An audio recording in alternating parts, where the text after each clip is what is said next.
Hey guys, welcome back to the shop. I know it's been a while since my last video. That's because I had ordered some hydraulic fittings that I needed and I was waiting for them to arrive before I made this new video. So they arrived a few days ago, and while they were shipping, I had been working on all kinds of different other things for this video. So I have a lot to go over because I've done a lot since the last video. I'll start with the obvious thing, and that's that both tracks are on, as you can clearly see. I put them on, the tank is down on the ground now. It's finally on the ground, it's not on those horses anymore. Standing alone by itself, which it just looks so cool. I've been waiting for this. I mean, I'm so close to getting it on. Anyways, this was the prototype section of track, of like splicing the track together that I made originally. This is with like a door hinge, door butt hinge. Went like this, and this just didn't work. And the reason why it didn't work is that the hinged part didn't bend around the drive sprockets the same way as the rest of the track did. That might be why. That might be because you can see the hinge, like the center of the hinge there is like up further. It's not in line with the actual conveyor belt. If I flip this hinge around, and so that the pivot point was more parallel with the actual conveyor belt, it might work better. But oh well, too late. What I ended up doing was something much similar. You can see I have two like metal plates here on both sides, drilled through, and with 16 of these heavy-duty wood screws. I have them together, and so the conveyor belt is also it goes halfway onto this one track pad. It's cut off like this on both sides, and then those two metal plates go over top of it and screw through, and then that's it. It's actually pretty strong, but time will tell how strong it actually is. I'm pretty confident in it, so we'll see. Did that on both tracks. Originally, when I did this track, when I spliced this left track together, I did actually this is the right one, but when I did the left one first, it was 138 track pads long. And so when I went to do this one, I finished it, and then I was tightening it up here, because remember I showed you in a few videos ago how this front either wheel moves back and forth to tighten the tension of the track. I was tightening it, and I'm like, why is this track longer? This track was longer than that one. And for some reason, I must have miscounted, and I had one extra track pad on this track than that one. So I ended up having to take it apart again, and take one track pad out, and then redo it. So, but it worked out good. They're on there. They look awesome. So next would be, what's next? Oh yeah, I guess I'll do the hydraulic fittings.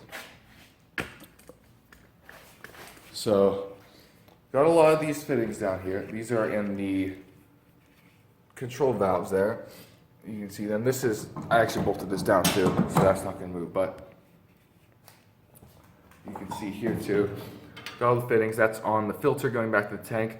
Now, before you yell at me and say that you're not supposed to use nylon tape for hydraulic fittings, I know that. In case you don't know, the reason you're not supposed to use nylon tape for hydraulic fittings is because the tape, you could get a little bit of tape into the hydraulic system, which can mess up like motors and components and that stuff. But you can use it if you do it the right way. Here's an example piece here. So this is just pipe thread, and those are actually NPT National Pipe Thread for those valves, and I had got the fittings to change them to 37-degree flare fittings, half inch. And the reason I did that is because it's a lot more expensive to get hydraulic hoses made with NPT fittings rather than just the 37-degree flare taper fittings. Anyways, this was an example I made right here. So you can see this is just a sample piece of like just junk piping, and I have the nylon tape on there, and this is the way you can usually do it. You cover up all the threads, but if you do it like this, then because that tape is so close to the rim, you could get some of that inside the components as you're screwing it in. But if you do it like this, where you skip the first thread or so, as you're screwing this in, there's no chance that any of this is going to get into the system. So, I mean, if you do have like liquid sealant, that'd of course be best. But I didn't want to mess with all that stuff, so I just did it like this. I shouldn't have any problems with that. Anyways, I also made the exhaust right here for the from the engine. I made a brand new muffler for it as well. This is the muffler right here. The exhaust comes out of the bottom of the engine, and because originally when this was on a lawnmower, it comes out the bottom and just like goes out to the side.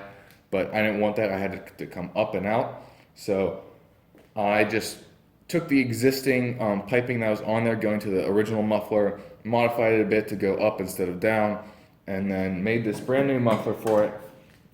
And I'm going to do a video on. I took video of making this muffler, and I'm just not going to post that until I get a like shot of this thing actually running, because I don't want to have a muffler build video that doesn't show the muffler actually working. So that's just something to look for down the line. Eventually I'll get that out. And got the exhaust coming out here. It splits from 1 to 2 inside of the muffler. One comes out straight out here, one back out there. The reason I did 2 like dual exhaust like that instead of just one straight up is because it looks much cooler. And same with these little flaps here like a diesel would have. And the reason I did that is just because it looks cool. I mean, yeah, it could prevent anything from getting into the exhaust, but that's not a big deal. It looks really cool. When it's running, that'll look awesome. That's why I did it. And next, coming further back here to the engine compartment, I got the pump that when I was telling you about the pump before, is that the keyway was the wrong size.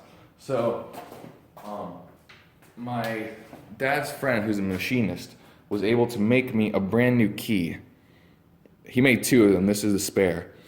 And so basically what this is this goes from 4 millimeters, which is the size on the shaft of the pump, to I forget what size that is, to the size of the key for the coupler that I needed. So that can just go right in there and it works perfectly.